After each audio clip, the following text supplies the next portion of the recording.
حاجات كتير اتعلمتها من العيشة لوحدي. في الأول ما كنتش بستحمل الوحدة، كانت قاسية عليا أوي، فكنت بدخل حياتي ناس غلط علشان يملوها، وده بسبب الخوف والفراغ. والوقت ده هو أصعب وقت ممكن أكون مريت بيه في حياتي.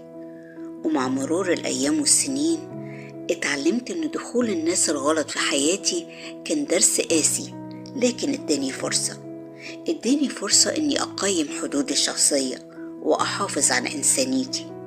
اداني فرصة إني أبطل أبالغ في تقدير الناس.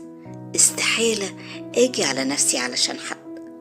فالوحدة عرفتني كل واحد على حقيقته، وإن محدش هيسندني غير نفسي، علشان الناس وقت الضيقة مش بتلاقيها. اتعلمت أنبسط بصحبتي وأحافظ على حالتي النفسية. كلنا عارفين إن أيام الوحدة مرة وصعبة وقاسية، وده بسبب تقلباتنا المزاجية. علشان كده قررت إني أقوي عقلي واكتشف اللي بحبه وأعمله. ما بقتش بقاوم أي إحساس سلبي جوايا، كنت بواجهه وأركز فيه وأحلله.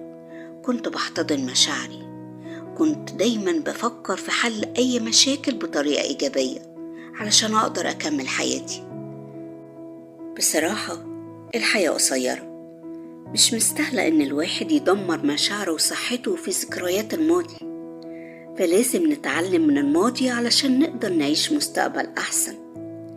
اتعلمت إن مفيش حد هيفهمني ويستوعبني قدي.